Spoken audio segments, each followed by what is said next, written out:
Today you're going to learn about powers of 10 with positive and negative exponents. So positive exponents for powers of 10 are used to represent numbers that are greater than 1. Okay. Changing a number from exponential form to expanded form, we write out tens, and the number of tens is based on the exponent.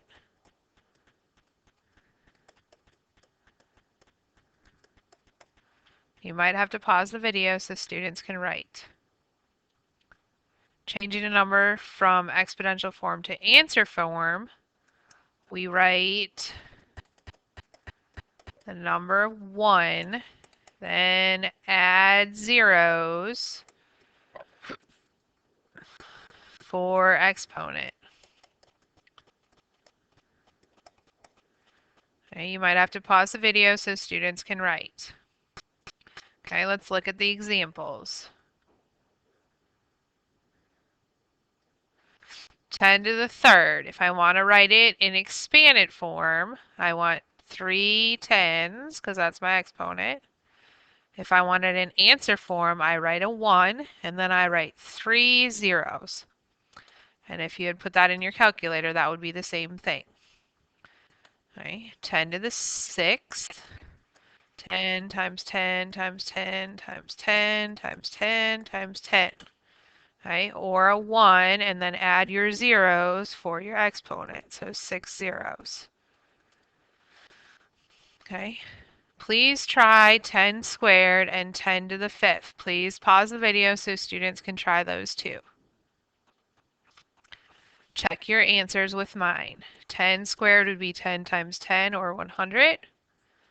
10 to the 5th would be 10 times 10 times 10 times 10. 5 tens, or a 1 and 5 zeros.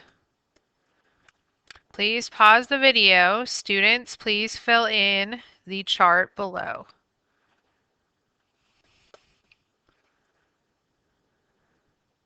Okay, let's talk about negative exponents. Negative exponents for powers of 10 are used to represent numbers between 1 and 0. Okay. Changing a number from exponential form to a fraction, okay, we put the power of 10 over 1 with exponent. Okay. Let's look at an example of that. So 10 to the negative third, we want to write as a fraction 10 to the third. Also would be 10 and then what you did before, times 1 over 10 times 10 times 10. Okay. 10 to the negative 6 would be 1 over 10 to the 6th, and if you wrote it out, you would have 6 tens.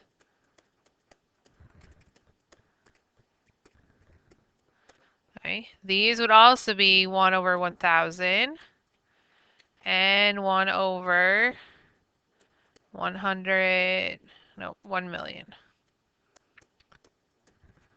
Okay. Try the next two on your own. Pause the video.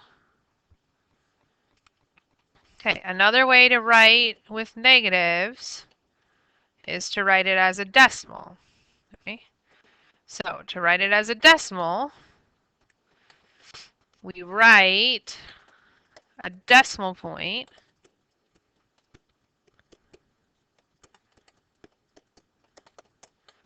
and then the exponent determines the number of places behind the decimal point. Determines the number of places. Please pause the video so students can write. So if I look at 10 to the negative third, I write my decimal point and I want 3 places. So 1, 2, and your last place is always a 1. So there's 3 places after my decimal point. And remember, we need a 0 in the front as a placeholder. Okay, same here. Decimal point, 0 in front. 1, 2. Last place is always a 1. Okay, try these two on your own. If we check, we have a decimal. 1, 2, 3, 4, 5, 1. And put your placeholder in front. Okay, now we want 5 places. 1, 2, 3, 4, 1, 5. Okay, fill in the chart below.